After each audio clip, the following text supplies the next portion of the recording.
Welcome back बड़के गुरुजी online teaching. सबसे पहले पॉइंट को एक देख लेना। बिंदु क्या बोला जाता है भाई? बिंदु, ठीक ना? तो बिंदु क्या होता है? स्पेशली अगर समझा जाए तो ये हमारा क्या होता है, ये 360 डिग्री कवर किया होता है, ठीक है ना? तो एक सवाल हमेशा पूछा जाता है कि एक बिंदु पर कुल कितने अंश का कोण बन पाता है भाई? तो 360 अंश का कोण बन पाता है। ये ध्यान रहे, बिंदु से सवाल आता है एक बिंदु पर कुल कितने अंश का कोण बन पाता है? तो कुल भाई 360 अंश का कोण बन पाता है। समझ पा रहे हो? चलो एक चीज ये ध्यान देना, 360 अंश का कोण बिंदु पर। अभी समझना, अब बिंदु से बात आती है। तो मैंने क्या कहा था, अभी हम रेखा भी पढ़ेंगे। रेखा से भी सवाल आता है बिंदु को लेकर के। कहा जाता है कि दो बिंदुओं को मिलाकर कुल कितनी रेखाएं बनाई जा सकती हैं? क्या कहा जाता है? दो बिंदुओं को मिलाकर कुल कितनी रेखाएं बनाई जा सकती हैं? तो हम चर्चा करें तो दो बिंदुओं को मिलाकर कुल एक रेखा बनाई जा सकती है। कितनी भाई? कुल एक रेखा बनाई जा सकती है, एक रेखा, ठीक है ना? अब रेखा से बात आई तो एक सवाल आता है, रेखा किसे कहते हैं? ये भी ध्यान देना। रेखा से एक सवाल आता है कि रेखा किसे कहते हैं। तो आप ये कर सकते हो क्या, देखो यहां पे दो बिंदुओं से जाने वाला ऐसा पथ जिसका कभी अंत ना हो, ठीक है ना? देख पा रहे हो? रेखा वही होता है जो ना तो इधर से एंड हो जिसका, ना तो अगली साइड से एंड हो। तो ये आपका क्या हो जाएगा? इसको स्पेशली एक रेखा की बजाय एक रेखाखंड बोल देना, ज़्यादा बेटर हो जाएगा। रेखाखंड, ठीक है ना भाई? ये आपका रेखाखंड का काम करेगा। यानी बिंदु की बात करा तो बिंदु पे कितने अंश का कोण बना? 360 अंश का कोण बना। एक सवाल बिंदु से हमेशा पूछा जाता है कि कितने अंश का कोण बनता है किसी बिंदु पर। तो किसी बिंदु पर भाई 360 अंश का कोण बनता है, ये माइंड में अपने रखे रहना। दूसरी चीज आपका पूछा जाता है दो बिंदुओं से मिलाकर कितनी रेखाएं या कितने रेखाखंड? तो दो बिंदुओं से मिलाकर सदैव भाई एक ही रेखा या एक ही रेखाखंड खींचा जा सकता है, इससे ज्यादा नहीं खींचा जा सकता है, ठीक है ना? समझ पा रहे हो? उसके बाद तीसरा सवाल आता है, रेखा किसे कहते हैं? तो आप समझ जाना जिसका दोनों साइड से अंत नहीं होता है, ये ध्यान देना। तो मान लीजिए अगर किसी साइड से अंत हो गया, किसी साइड से अंत हो गया, इसका मतलब वो आपका रेखा नहीं होगा, ये ध्यान देना, ठीक है ना भाई? तो अब यहां ध्यान दो, एक पॉइंट है उससे अगर एक एंड हो और एक तरफ आपका अनंत तक जा रहा हो, ये दोनों तरफ अनंत जा रहा है, इधर भी अनंत, ठीक है ना, और इधर भी अनंत, लेकिन ये एक तरफ तो अनंत जा रहा है, अनंत का मतलब इनफाइनाइट, और दूसरी तरफ फिक्स्ड है। एक तरफ वो फिक्स्ड हो और एक तरफ इनफाइनाइट पे जा रहा हो, तो वो आपका क्या हो जाएगा? ये आपका कहलाएगा किरण, ठीक है ना? रे जिसे आप बोलते हो, किरण कहलाएगा। क्या कहलाएगा?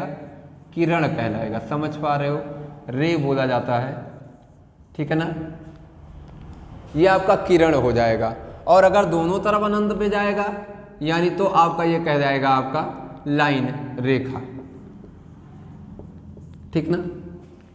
और अगर किसी भी तरफ अनंत पर ना जाए तो क्या कहलाएगा? रेखाखंड। इधर भी फिक्स्ड हो और इधर भी फिक्स्ड हो तो ये क्या कहलाएगा भाई? रेखाखंड, ठीक है ना? बात समझ पा रहे हो? लाइन सेगमेंट बोला जाता है, यानी रेखाखंड। क्लियर है? तो ये इसके बारे में। अच्छा ध्यान देना, अगर एक लाइन पर किसी पॉइंट से एंगल पूछा जाए, एक लाइन पर किसी पॉइंट से एंगल, तो किसी पॉइंट से एंगल की अगर हम बात करें, तो किसी भी लाइन पर किसी एक पॉइंट से एंगल की बात करें तो एक तरफ क्या बनता है? 180 डिग्री का बनता है, और इसी,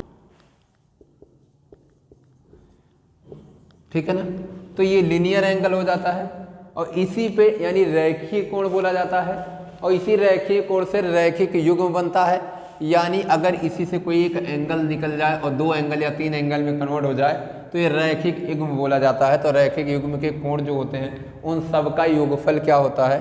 180 यानी 180 डिग्री के बराबर होता है। समझ पा रहे हो?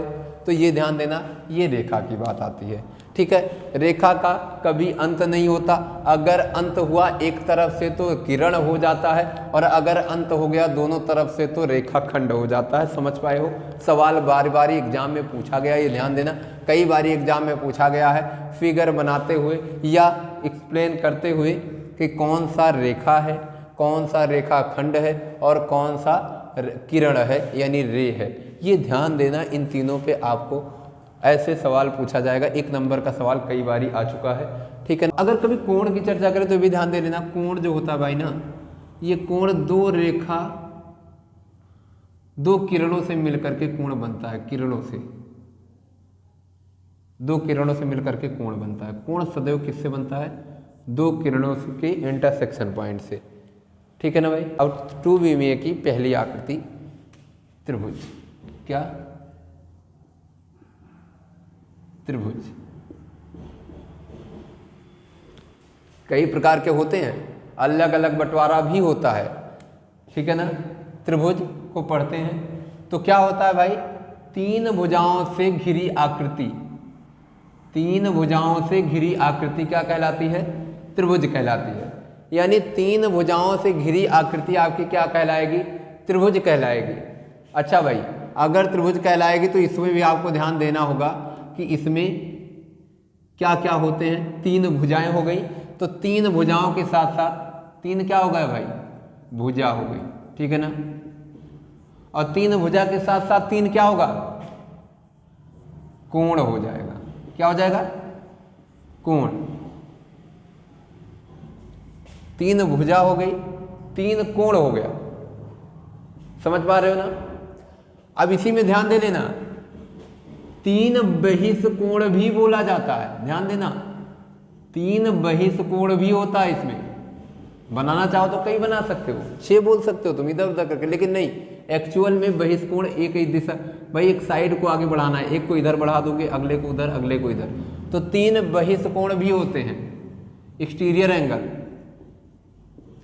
बहिष्कोण क्या होता है? 3 बहिष्कोण भी होता है। ठीक है ना? एक बात ध्यान देना, त्रिभुज है ना भाई, त्रिभुज है तो विकर्ण शून्य होता है। ये ध्यान दे, सवाल आया है, विकर्ण क्या होता है? शून्य होता है। अगर कभी ऐसा सवाल आ जाए जिसमें विकर्ण आए ही ना, तो आप समझ जाना वो कौन सी आकृति है? वो त्रिभुज है। क्लियर है ना भाई? अगर कभी ऐसा फिगर आ जाए जिसमें तुम्हें विकर्ण ना दिखे, इसका मतलब आप समझ जाओ वो कौन सी आकृति है? वो त्रिभुज है आपकी। तो आपकी त्रिभुज हो गई, यानी 3 भुजा, 3 कोण, 3 बहिष्कोण और 3 विकर्ण। अब इसमें क्या क्या बनता है जरा समझ लेना, क्या क्या बनता है समझना, फिर आगे चलते हैं। चल, त्रिभुज है, इसमें अगर कोई लाइन किसी भी, इसको बोला जाता है क्या? कोण का मतलब शीर्ष, इसे क्या बोला जाता है? शीर्ष। इसे भुजा और इसे शीर्ष। अब ध्यान देना, यानी शीर्ष से अगर सामने की भुजा पर 90 अंश बने तो इसको बोला जाता है शीर्ष लंब। क्या बोला जाता है? शीर्ष लंब।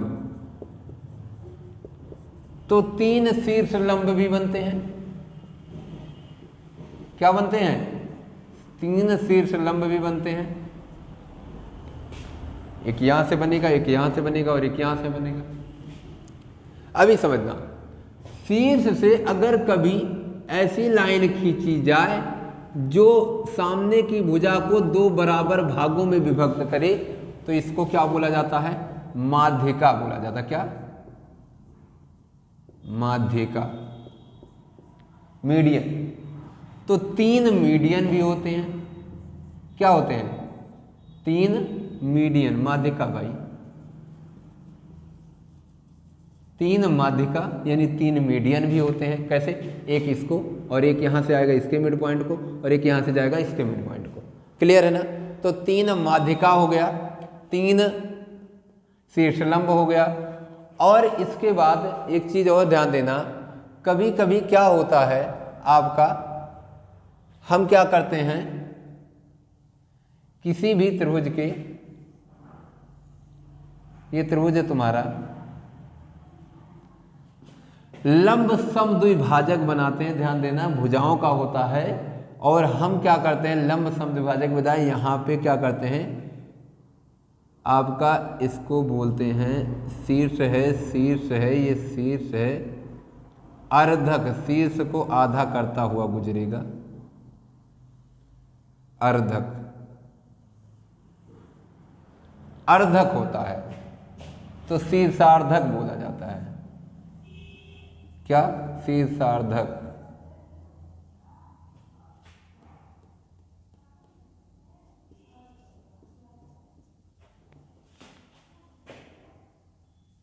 शीर्षार्धक होता है, शीर्ष का अर्धक।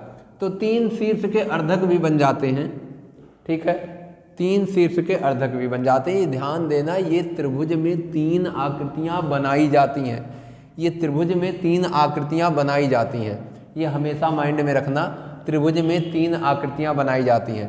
अब थोड़ा सा और समझने का प्रयास करना एक बारी। इसको क्या बोला गया भाई? शीर्षार्धक, शीर्षार्धक, ठीक ना, शीर्षार्धक हो गया।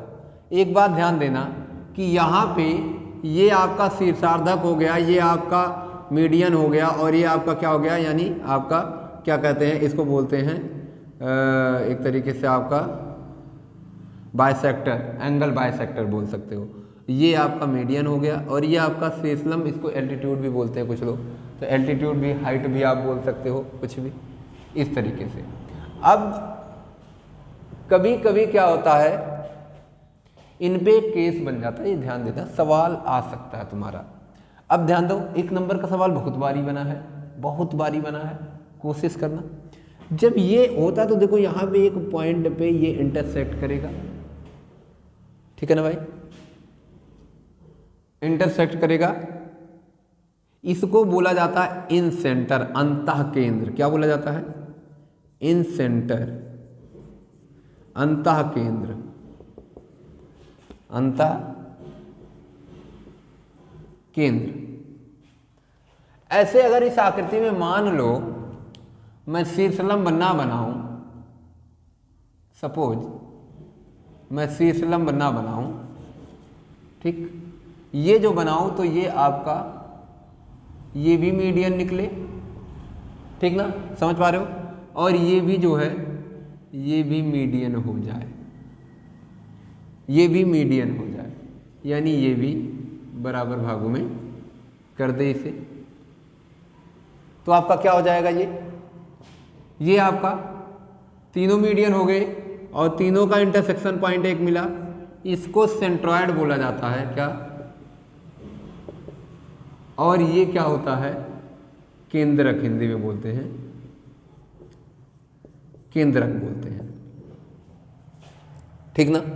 बात समझना भाई, ये इन सेंटर है, अंतः केंद्र है, सेंट्रॉयड है, केंद्रक है। हमेशा माइंड में एक बात रखना, ये जो पॉइंट है, ये जो पॉइंट है, इसके नीचे एक भाग गया है साइड की तरफ, भुजा की तरफ, और इसके ऊपर दूसरा भाग जो गया है, ये गया है आपका शीर्ष की तरफ, कोणों की तरफ। तो ये जो भाग होता है ये 2 के रेशियो में होता है और ये 1 के रेशियो में होता है, यानी ये जो सेंट्रॉयड है, जो केंद्रक है, ये माध्यिकाओं को 2:1 के अनुपात में विभक्त करता है, ठीक है ना। तो केंद्रक क्या करता है? माध्यिकाओं को 2:1 के अनुपात में विभक्त करता है। ये रहेगा भुजा की तरफ, ये रहेगा भुजा की तरफ, और ये रहेगा शीर्ष की तरफ। कहाँ रहेगा भाई? शीर्ष की तरफ, यानी कोणों की तरफ, ये ध्यान देना। तो 2:1 के अनुपात में ये माध्यिकाओं को विभक्त करता है, ये समझना पहला केस। दूसरा केस क्या है भाई, कि एक माध्यिका केवल सामने की भुजाओं को 2 बराबर भागों में नहीं, बल्कि पूरे के पूरे त्रिभुज को 2 बराबर क्षेत्रफलों में विभक्त कर देती है, 2 बराबर क्षेत्रफलों में विभक्त कर देगी। अगर इसकी बात करेंगे तो ये क्षेत्रफल इस क्षेत्रफल के बराबर, अगर इसकी बात करेंगे तो ये क्षेत्रफल इस क्षेत्रफल के बराबर, और अगर इसकी बात करेंगे तो ये क्षेत्रफल इस क्षेत्रफल के बराबर, ठीक ना। इवन अगर हमने तीनों का तीनों मीडियन बना दिया, तीनों की तीनों माध्यिकाएं बना दी, तो एक बात ध्यान देना, ये तीनों माध्यिकाएं क्या करती हैं? एक 6 बराबर क्षेत्रफलों में विभक्त हो जाती हैं भाई। 6 बराबर क्षेत्रफलों में, 1 2 3 4 5 6, ठीक ना, 6 बराबर क्षेत्रफलों में विभक्त हो जाती है।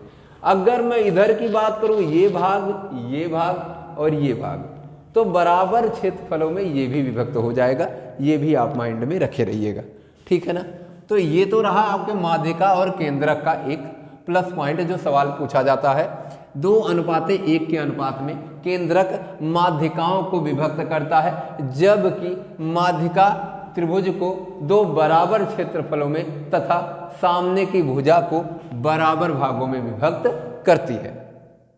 क्लियर है ना भाई। तो एक काम तो आपका इधर हो गया, किससे, माध्यिका और केंद्रक से। दूसरा थोड़ा सा यहां समझते हैं, इन सेंटर पे। जब भी कभी कोई इन सेंटर की बात करेगा तो आप समझना, यानी यहां पे जो ये कोण बनेगा भाई, ये कोण जो बनेगा, हमेशा ध्यान देना, ये कोण जो बनेगा अगर गौर करेंगे तो ये कोण क्या होता है और ये कोण क्या होता है, ये ध्यान देना। 90 अंश में, ध्यान देना, बहुत बढ़िया सवाल है, हमेशा पूछा जाता है और 1 नंबर का सवाल तुम्हारा गलत नहीं होगा। यानी 90 अंश में अगर हम इसका आधा कोण जोड़ दें, 90 अंश में अगर हम इसका आधा कोण जोड़ दें a/2, तो ये ध्यान दे लेना, 90 अंश में अगर हम इसका आधा कोण जोड़ दें तो ये क्या हो जाएगा भाई। एक सवाल पूछा जाता है, हमेशा पूछा जाता है, तो ये तुम्हारे इस कोण के बराबर हो जाएगा। यानी इस कोण को हम बोल सकते हैं 90 + a/2। ये आया कैसे, समझना बात को। तुम कहते हो भाई अगर ये a कोण है तो ये दोनों मिलकर के 180 - a बनेगा ना भाई। अगर ये a कोण है तो ये दोनों मिलकर के क्या बन जाएगा, 180 - a, दोनों मिलकर के। और ये सब आधे आधे हो रहे हैं, तो दोनों का आधा क्या हो जाएगा, 180 - a का आधा हो जाएगा, तो 180 का आधा तो 90, और a का आधा क्या हो जाएगा, a/2, बस वही। समझ पा रहे हो ना। तो क्या हो जाएगा ये चीजें, तो ये दोनों कोण तो वो आ गया 180, यानी आपने सीधे कह दिया 90 - a/2, ये आ गया। और ये कोण तुम्हें पता करना, तो ये कोण तो 180 में से घटेगा ना भाई, 180 में से घटेगा तो ये घटेगा तो प्लस का निशान लग जाएगा, ये कट के ये 90 बन जाएगा, और 90 प्लस में a/2। ये ध्यान देना, सवाल सदैव पूछा जाता है। और एक ही नहीं, इससे एक सवाल और बनता है, मैं बता रहा हूं, इससे एक सवाल और बनता है। गलत मत करना बच्चा, गलत मत करना। यानी इस कोण की बात करें, अगर ये कोण A है, ये अगर B है, ये अगर C है, और तुमसे कह दे कि भैया कोण A, कोण B, और इसको O मान लो, कोण BOC की अगर बात करें तो समझ लेना 90 + हाफ ऑफ कोण A। ध्यान देना, 90 + हाफ ऑफ कोण A, ये हमेशा रखना इसका मान। एक सवाल इसमें और भी आता है, अगर हम इसका बाहर का कोण बना दें, थोड़ा सा मिटाते हैं भाई, ध्यान देना, अगर हम इसका बाहर का कोण बना दें, जिसको आप शीर्षाभिमुख कोण कहते, सॉरी, जिसको आप बहिष्कोण कहते हो, बहिष्कोण बना दिया इसका, ठीक है ना। अब अगर यहां से कोई इसका अर्धक करेंगे और इसका अर्धक करेंगे तो ये कहीं टकराएगा, यही कहीं टकराएगा। अगर ये O' बन गया भाई, अगर ये O' बन गया, तो भाई अगर ये O' बन गया तो आप समझ लेना भाई कि ये कोण जो बना, यानी आपने कहा B, आपने कहा कोण BOC, तो ये सर क्या हो जाएगा, 90 में से आपका घट जाएगा भाई, 90 में से आपका घट जाएगा, क्या घट जाएगा आपका, 90 - हाफ कोण A। ये ध्यान रहे, 90 - हाफ कोण A हो जाएगा। यहाँ 90 + हाफ कोण A हुआ है, और यहाँ पे 90 - हाफ कोण A हो जाएगा। बस इतना सा अंतर रहेगा, ये माइंड में आप रखे रहना भाई। ये 2 सवाल बहुत पूछा जाता है, काफ़ी बारी पूछा गया है। जब भी कभी शीर्ष कोण को छोड़कर शेष 2 भुजाओं के कोणों के अर्धक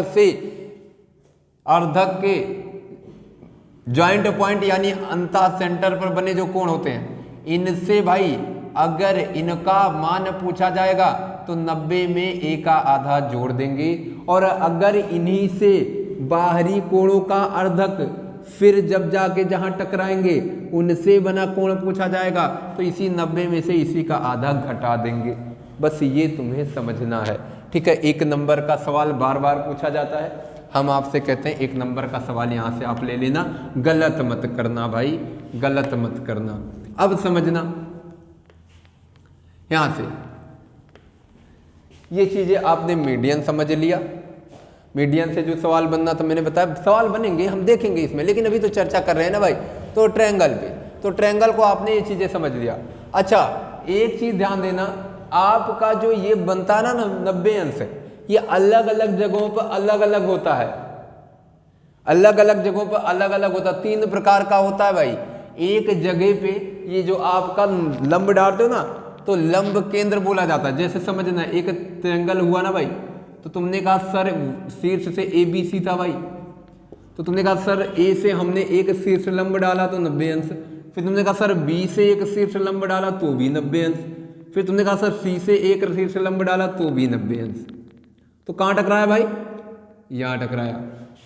एक अगर आप इस टाइप का ट्रायंगल बनाते हैं, इस टाइप का, यहां से शीर्ष लंब जाएगा भाई, कहां टकराएगा? यहाँ पे 90 अंश। यहाँ अब देखो, जब यहां से शीर्ष लंब जाएगा तो ये तो खुद ही शीर्ष है, ये तो खुद ही है ना भाई 90 अंश, तो ये तो लाइन यही जा रही है, इसमें कोई समस्या ही नहीं। और जब यहां से जाएगा तो ये भी खुद ही है, यानी एक्चुअल में अगर मोटा मोटी बात करें तो 90 अंश बनाने वाली भुजा ही, 90 अंश बनाने वाला शीर्ष ही, यही हमारा क्या हो जाता है?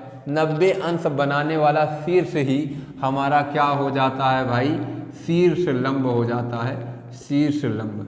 बात समझना, शीर्ष लंब। सवाल पूछा जाता है कि न्यून कोण त्रिभुज का शीर्ष लंब कहाँ होता है भाई? न्यून कोण त्रिभुज का शीर्ष लंब कहाँ होता है? तो त्रिभुज के अंदर में होता है। कहाँ होता है भाई? त्रिभुज के अंदर में होता है। न्यून कोण त्रिभुज का शीर्ष लंब कहाँ होता है भाई? त्रिभुज के अंदर में होता है। और भाई समकोण त्रिभुज का, समकोण त्रिभुज का शीर्ष लंब कहाँ होता है भाई? तो शीर्ष, उस शीर्ष पर होता है जो शीर्ष आपका 90 अंश बना रहा होता है, ठीक है ना भाई? उस शीर्ष पर होता है जो शीर्ष आपका 90 अंश बना रहा होता है। अब इसके बाद अगर चर्चा करें और कहें तो आप बताइए, अब आप बताइए अधिक कोण त्रिभुज का शीर्ष कहाँ पे होता है भाई? अधिक कोण त्रिभुज का शीर्ष कहाँ पे होता है भाई? देखो ध्यान देना, यहाँ पे तो 90 अंश बना देंगे, कोई समस्या नहीं है, यहाँ पे 90 अंश बना देंगे, चलो ये बना दिए, 90 अंश आया। अब अगर इससे 90 अंश ड्रा करना है तो तुमको यहाँ जाना पड़ेगा भाई, यहाँ इसको बाहर करना पड़ेगा और ऐसे ऐसे ऐसे ऐसे ये 90 अंश तुम्हारा बनेगा भाई, ऐसे ऐसे निकल जाएगा इवन। अब अगर तुमको इससे 90 अंश ड्रा करना है इस भुजा पर तो ऐसे तो जा नहीं पाएगा ना भाई, ऐसे इसको बाहर निकालना पड़ेगा और इस पे डालना पड़ेगा तुमको ना। समझ पा रहे हो ना? इसको थोड़ा बाहर ऊपर बनाता हूं तभी दिखेगा, यहाँ पे नहीं दिखेगा, ऊपर थोड़ा सा देखो। यानी अगर हम बात करें भाई, हाँ अगर हम बात करें इसको, देखो ये तुम्हारा है मान लो, तो इसको इरेज करते हैं पहले, इसको इरेज करते हैं भाई, यानी आपने जान लिया। तो अगर हमने इसको ऐसे त्रिभुज को बना दिया ऐसे, तो अब देखो ये तो तुमने 90 अंश बना दिया, यहाँ पे समस्या नहीं भाई। लेकिन इसके बाद की अगर चर्चा करूं तो ये 90 अंश बनेगा कैसे? ये भाई ये पहले इधर जाएगा तो यहाँ से ये 90 अंश ड्रा होगा भाई, तो ये ऐसे ऐसे निकल जाएगा, ठीक ना? और यहाँ से अगर जाना होगा तो इस लाइन को आगे बढ़ाएंगे क्योंकि वहाँ पे 90 अंश जा ही नहीं पाएगा, न्यून कोण है, तो ये 90 अंश बनेगा ये, तो ये भी आगे ऐसे आपका चला जाएगा, ये बना भाई, और ये भी जा करके ऐसे ऐसे जाएगा, ऐसे ये। तो आपने एक बात समझा कि भाई ये शीर्ष लंब हुआ।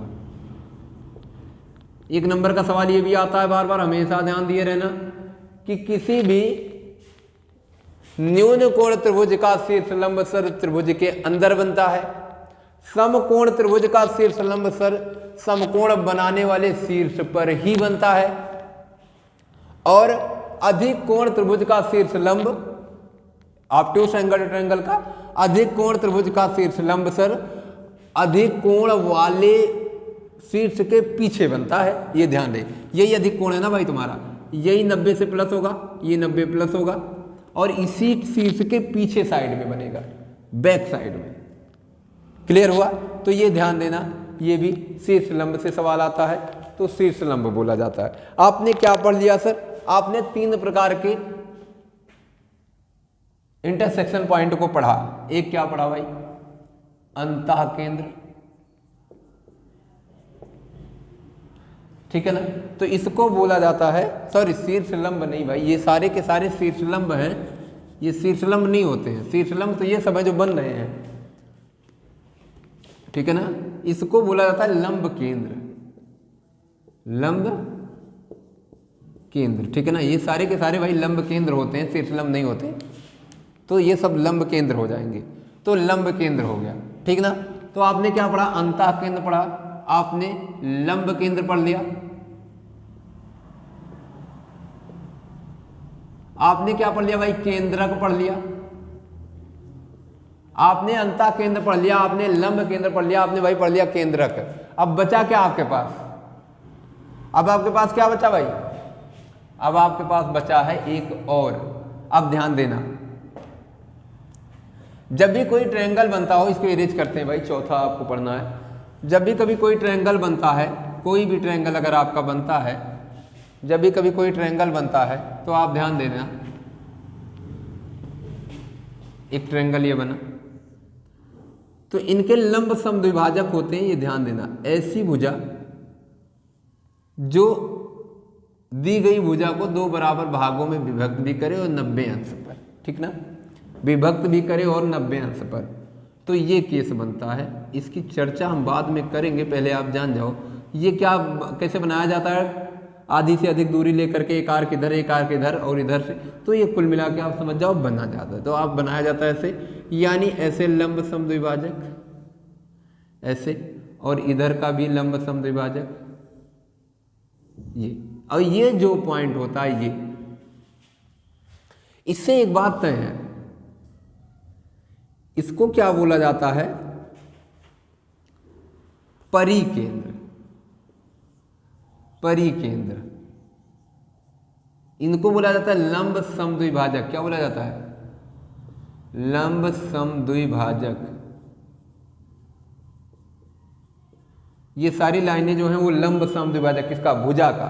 तो लंब समद्विभाजक हो जाती हैं, 90 अंश का कोण बनाती हैं, और लंब भी हो, और द्विभाग बराबर बराबर 2 भाग में भी करती हैं। तो ये लंब समद्विभाजक, ये परिकेंद्र हो जाता है, यानी चौथा चीज मिला परिकेंद्र। अब एक बात आपको और बता दे, एक सवाल आता है भाई, परिकेंद्र, ठीक ना भाई? एक सवाल आता है, ध्यान देना, परिकेंद्र और अंतः केंद्र। फिर से मैं एक अंतः केंद्र भी बनाता हूं क्योंकि इस पे एक सवाल आता है। ये मान लो ट्रायंगल था तुम्हारा, तुमने कहा सर यहां से शीर्ष का अर्धक जाएगा, यहां से शीर्ष का अर्धक जाएगा, और यहां से शीर्ष का अर्धक आएगा सर, ठीक ना? अब ये जो पॉइंट है, अब ध्यान देना, इसको बोलते हैं अंतः केंद्र और इसको बोलते हैं परिकेंद्र।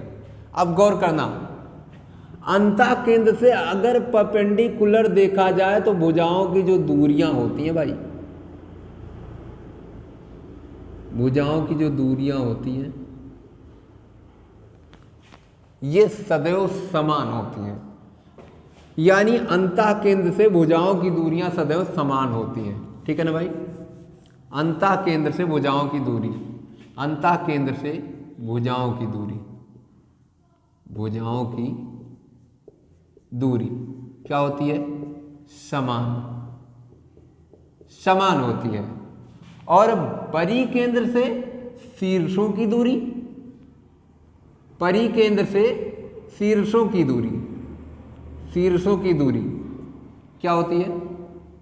समान होती है। यानी परिकेंद्र से अगर हम शीर्ष तक की दूरी की बात करें, शीर्ष तक की दूरी की बात करें तो ये होता है बराबर। परिकेंद्र से शीर्ष तक की दूरी क्या होती है भाई? बराबर होती है। तो अंतः केंद्र से भुजाओं की दूरी बराबर होती है और परिकेंद्र से शीर्षों की दूरी बराबर होती है। इसीलिए सर इसको अगर सेंटर लेके चला जाए तो एक ट्रायंगल बन एक सर्कल बन जाता है और जिसको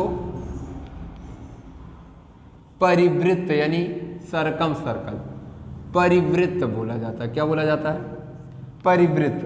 तो ध्यान रहे, अगर कभी किसी भी त्रिभुज का परिवृत्त बनाना हो, अगर कभी किसी भी त्रिभुज का परिवृत्त बनाना हो भाई, तो एक बात ये ध्यान रहे कि परिवृत्त सदैव लंब समद्विभाजकों की हेल्प से बनाया जाता है।